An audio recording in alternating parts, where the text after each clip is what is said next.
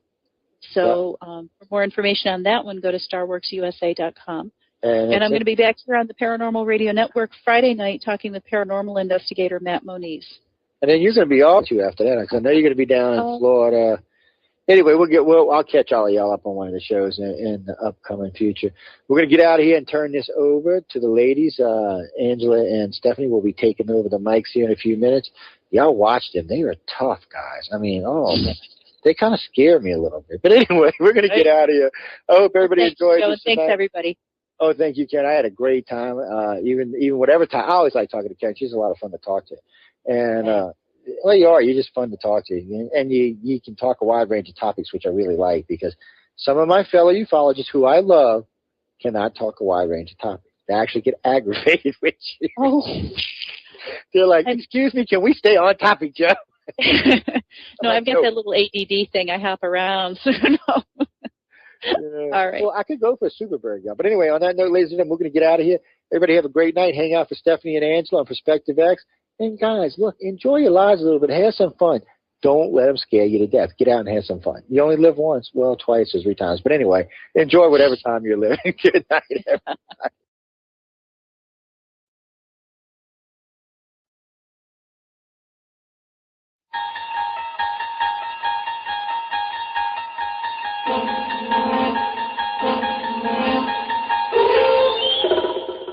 You're listening to UFO Undercover with your host, Joe-Montaldo, right here on the Paranormal Radio Network.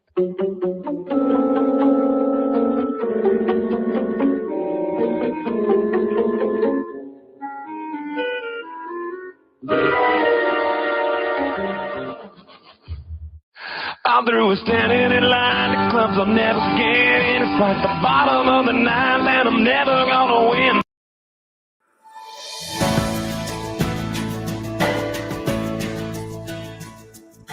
Hello, and welcome to the Writers and Illustrators of the Future podcast. This is John Goodwin, your host. This podcast is dedicated to the aspiring writer and artist and will provide inspiration and tips from top professionals in the field. If you've been listening to this podcast or are new to it, I thank you very much.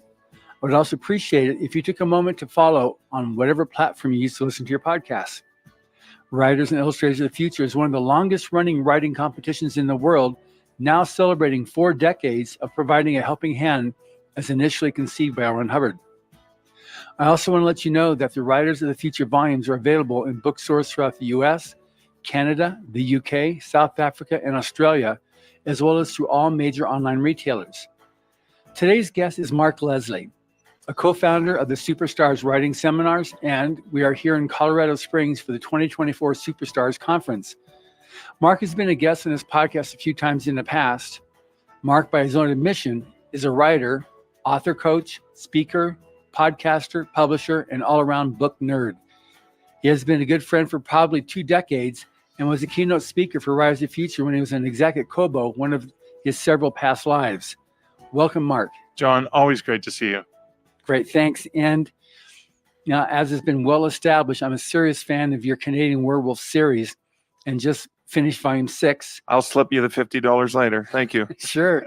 Hex and the City. The saga of Michael Andrews and Gail Summers takes on a whole new level of paranormal, and it gets cooler for me because I love paranormal. I love magic, and yeah, it's something that Andre Norton gave my first love for it way back when. Me too. Yeah. Yeah. And Witch World series, I read it a couple times, and it was such an amazing start to the whole thing. So before we get into the interview, please provide an overview of your career in publishing, because this is so impressive. Yeah, so I've always loved storytelling. Since the youngest days, I used to tell stories with little Fisher-Price figurines.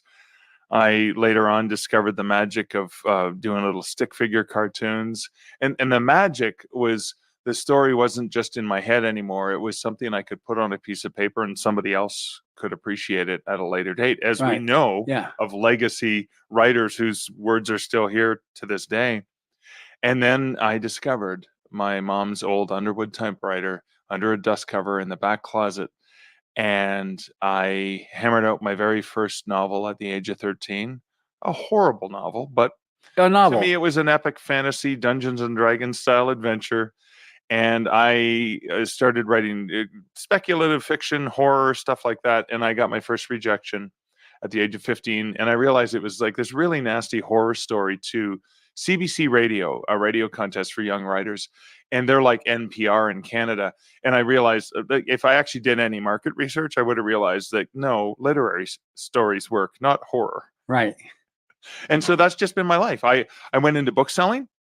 I graduated from university in 1992, and my parents knew I always wanted to be a writer. And my mom gave me this advice. I still remember, if you want to be a writer, then you better have a good job. Because that is the reality for most people in the industry. But I was always passionate about writing, and I gravitated towards English literature, which meant I was qualified either to go into teachers college and teach or work in retail. And I chose retail book selling. In 1992, so after hundreds of rejections on short stories, because this was back in the day when there were no self-publishing options. It was get a manuscript, build a name for yourself with short story markets. And I had hundreds of rejections from the age of 15 until I was graduating from university. So in 1992, I graduated university, started working in a bookstore, and that was the year my very first short story, for $5 US and a copy of the magazine in Chapter 1 Digest, a quarterly digest magazine. From the publishing chain? Publishing. That was the first publication, and it was a YA humor story. And that was the beginning of my first sale. And of course it went on from there as I continued to sell stories. And then I released my first book in 2004, and it was self-published. And I took a lot of my... So that was from 92 to 2004? Yeah, and I'd had several dozen stories published, and many more hundred rejections over the years. And I got to a point, I was working in bookstores, and people would say, so you're a bookseller or you're an author? And I would say, yes, I am. And they'd look around the bookstore and say, where can I find your stuff? And I'd say, well, okay, I got a quest for you. It's in a small press magazine published in upstate New York. I was living in Ontario, Canada. And I said, and if you drive down across the border, you're 3 hours south, and you go, there's Black River, upstate New York. There's a little shop that has it on a rack. I said, oh no, it's February now. It was only on the shelf for January. It's gone now. And I got really frustrated that my work was there, but it was never permanent. So Rob Sawyer, one of the writers of the Futures Judges, Julie Cherneda, Rob Sawyer, Edo Van Belkom, and Nancy Kilpatrick were 4 Canadian author mentors of mine who advised me against self-publishing, because no one would ever take you seriously, because that was the going wisdom at the time. Back then it was Vanity Press. And yet, here's what I love about writers. They still all gave me a blurb because they knew my fiction. They'd either bought my fiction for whatever markets that they were working on, and they knew my stuff, and they still gave me a blurb. So I self-published my first book, One Hand Screaming, a collection of horror stories. I did that in 2004. And ever since then, I have traditional deals with several different publishers, and none of the big 6, but smaller publishers, and also have self-published. And so I've never looked back. I am a storyteller, and I have a good job. You do indeed have a good job.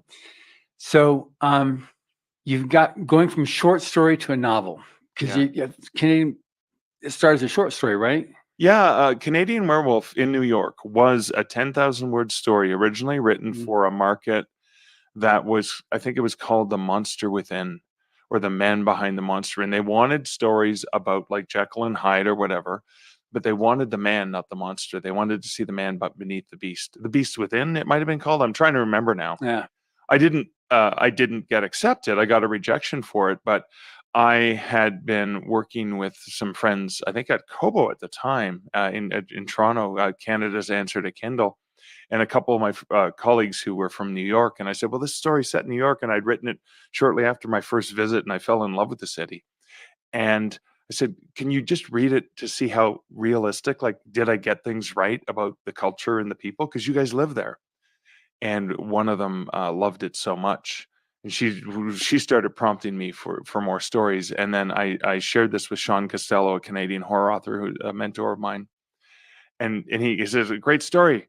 What happens next? And I said, nothing, it's over. The short story ends as he gets to his morning breakfast. And that was the whole goal. And it was meant to be cheeky and funny. He goes, but what happens the rest of his day? And he asked these questions, and he kept hounding me, a wolf reference maybe. and that's when the novel A Canadian Werewolf was born. So I took the 10,000 word story and I said, okay, why did his agent want to meet him? Maybe he needs to be on David Letterman. Okay, that sounds good. And the rest was history. But I turned it into the single day in the life of the man behind the wolf. Right. And as you know, it kind of took off from there. Kind of did, for reals. 6 books later. So now you gone from short story to a novel to a series, which you just alluded to there. Yeah. And now you got co-authors happening. So yeah. So this is kind of like, I mentioned to you beforehand, like, that Yogi Berra quote, when you come to a fork in the road, take it. And I'd like to talk about that, because even though it's maybe a silly quote, it's actually kind of pertinent here, because you've continued to grow this story concept, and it can apply to any story concept. I know that, like, David Hankins has got his short story that got published in volume 39, which is really fun. Death and Taxman. Yeah, I know, and I have the full length novel adaptation. You got the novel now, and it's going to continue growing. So, like how you've taken your short story, made a novel, you have a series, and now you got co-authors as part of this as well to grow. And from the last thing I read, it's branching. So you got Gail going in one direction, you got Michael. They're still interweaving, but you've got a whole sub-series now going with Gail. Yeah. And her story as Michael continues his. So talking about that, how that's evolved, because this is something that's applicable to other authors too, that how, don't restrict yourself on what you can actually do. What's the possibilities? Yeah, so that was interesting. So Julie is a great writer, a romance writer, friend of mine, great friend, a book nerd like me. We share that in common. And she has edited my work and was familiar with Canadian Werewolf because she's helped me with things.